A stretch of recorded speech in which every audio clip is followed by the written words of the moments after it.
inició el 29 de junio de 1914, tuvo una duración de 4 años, finalizando el 11 de noviembre de 1918.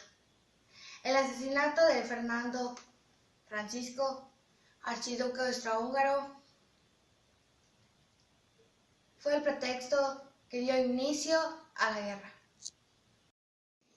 7. Gran Bretaña junto con Francia y Rusia forman la Triple Entente para contrarrestar el poder de la Triple Alianza que ya existía desde 1882, conformada también por 3 imperios, el alemán, el austrohúngaro e Italia. Más de 70 millones de militares, 60 de ellos europeos,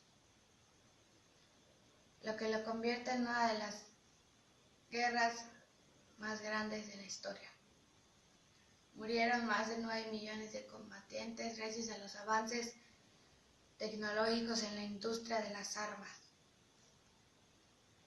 que hicieron estragos contra una infantería que fue utilizada de forma masiva y temeraria. Hola, yo voy a hablarles sobre la Primera Guerra Mundial, que trató principalmente sobre la Triple Alianza, que estaba conformada por Alemania, Austria-Hungría e Italia, contra la Triple Entente, que era Francia, Rusia y Gran Bretaña. Este conflicto inició cuando el archiduque Francisco estaba en Serbia, que era el archiduque de Austria-Hungría, fue asesinado el 28 de junio de 1914. La Triple Entente se creó gracias a que varios países pensaban prepararse para la guerra. Estos países todavía no existía un conflicto como tal, pero tenían la idea de que si se daba un conflicto, ellos ya estarían preparados y que si alguno le hacía la guerra a otro, ellos se iban a meter a ayudarlos.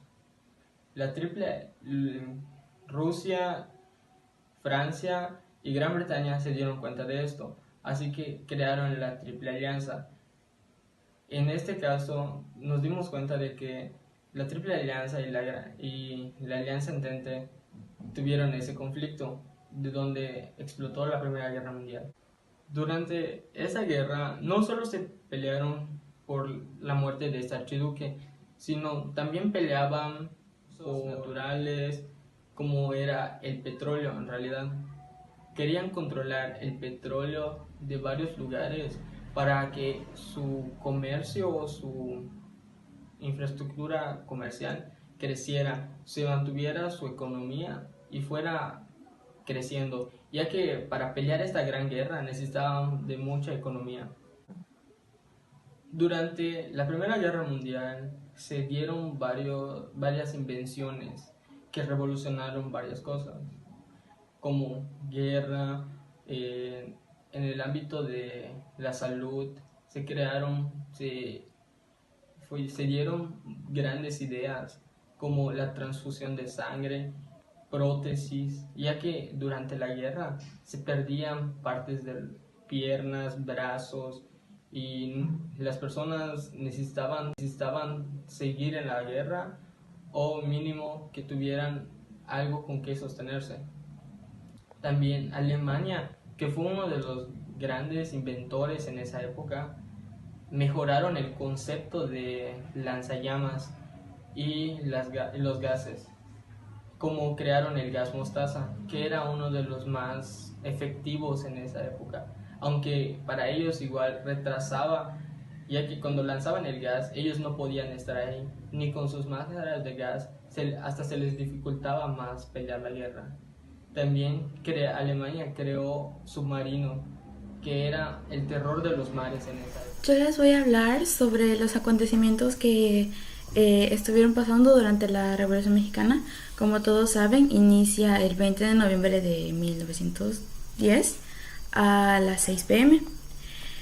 No es igual lo que es el Plan de San Luis.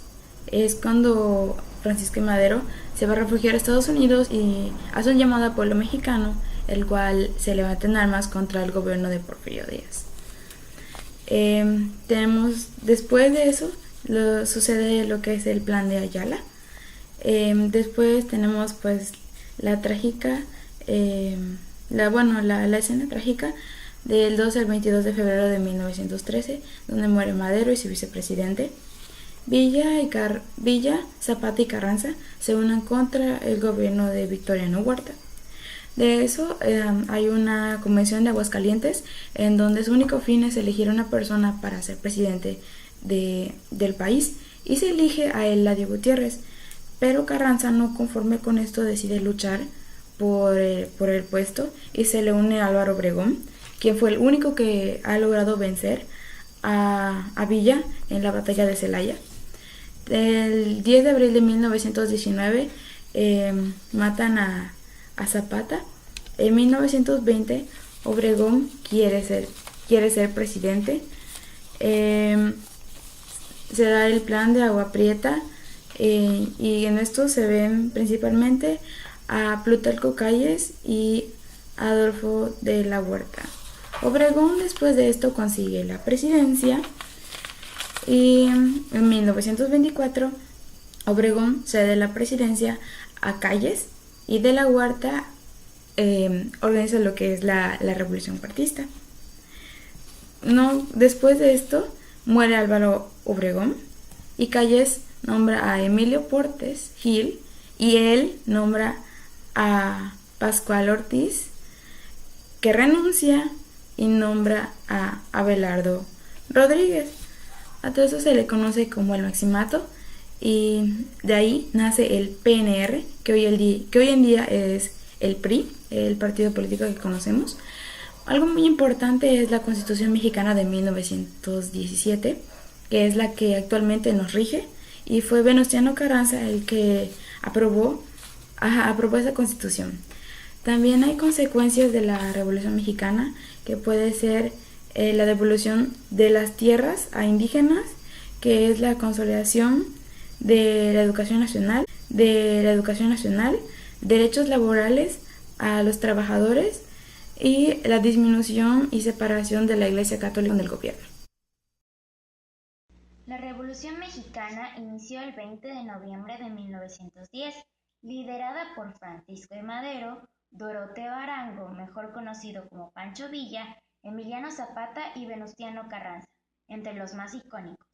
Esta guerra civil duró 10 años aproximadamente e iba en contra de la prolongada dictadura de Porfirio Díaz, quien llevaba más de 30 años en el poder, entre otras cosas como los beneficios y privilegios que recibía la gente externa a México gracias a las inversiones extranjeras que Díaz permitía. Esto enriquecía a una pequeña parte de la población, y aunque trajo muchos avances tecnológicos, gran parte del pueblo mexicano era pobre. Aparte, Porfirio imponía una paz a la fuerza, eliminando a sus opositores y restringiendo la libre expresión en la prensa. Emiliano Zapata, que era del pueblo pobre e inconforme, como buen caudillo, se alzó en contra del actual presidente para pedir justicia. Francisco I. Madero proponía la idea de sufragio efectivo, no reelección, exigiendo que el retiro del ya viejo comandante Porfirio Díaz. Fue por esto que Zapata y Madero se aliaron contra Porfirio. La nación demandaba, además de derechos civiles y políticos, los principios democráticos y sociales esenciales como la igualdad, la justicia, la equidad y la libertad. La Revolución Mexicana sentó las bases para la construcción de una nación socialmente democrática. Finalmente, después de muchas persecuciones y peleas, la revolución dio fin en 1920, cuando Álvaro Obregón subió a la presidencia. Yo les voy a hablar sobre la relación que hay entre la Primera Guerra Mundial y la Revolución Mexicana. Bueno, como ya sabemos, todo esto empieza por los recursos. La Revolución Mexicana empezó por el plan de San Luis que lanzó Madero. para quitar a Porfirio Díaz, puesto que ya había tenido mucho tiempo en la presidencia y además de que estaba haciendo un avance económico, pero había mucha desigualdad social y eso estaba mal. En esta parte intervino el gobierno de Estados Unidos para intentar ayudar. Ahora, en la Primera Guerra Mundial empezó por las alianzas, la Triple Alianza y la Triple Entente. Esto se basó de la preparación que tuvieron ante la guerra. Esto fue muy importante para dar inicio. La Primera Guerra Mundial empezó en 1914 y la Revolución Mexicana en 1910. Entonces hay unas relaciones que se basan entre México, entre aquí, por el petróleo y sus recursos, ya que las guerras necesitan mucho dinero y muchos recursos económicos para armas y para tanques, o sea, para vehículos de guerra. Y para esto igual es necesario el petróleo. ¿Y quién tiene el petróleo? Pues México. Bien, retomando con el tema anterior, una condición importante decir es tras la muerte de Madero, puesto que Huerta, quien lo traicionó, al morir Madero, Huerta toma el poder.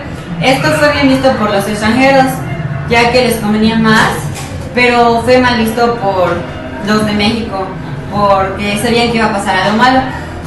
Sobre esto, a Gran Bretaña le gustó mucho esto porque tenía lazos, además de que estamos hablando del petróleo, entonces iba a ser más fácil con Huerta en el poder conseguir petróleo. Y después de que Gran Bretaña aceptara el petróleo como un gran recurso que les iba a servir, porque se estaba preparando para la guerra contra Alemania, Francia y Rusia fueron los siguientes en aceptar el petróleo. De igual manera, Alemania vio que en México había un poco de descontento con Norteamérica, es decir, que no habían unos fuertes lazos, por lo cual aprovechó esta oportunidad y aprovechó para mover su economía vendiendo armas tanto a Carranza como a Huerta por las disputas que habían. Bien, para finalizar esta parte podemos retomar que México durante la Primera Guerra Mundial se vio aislado del mercado europeo y su único punto de comercialización fue Estados Unidos. Esto le conviene a Estados Unidos ya que pues era petróleo, entonces así fueron creando más alianzas y Estados Unidos se convirtió en el primer consumidor de México tanto de petróleo como materias primas, y ya para los siguientes años se fue aumentando el consumo de estos.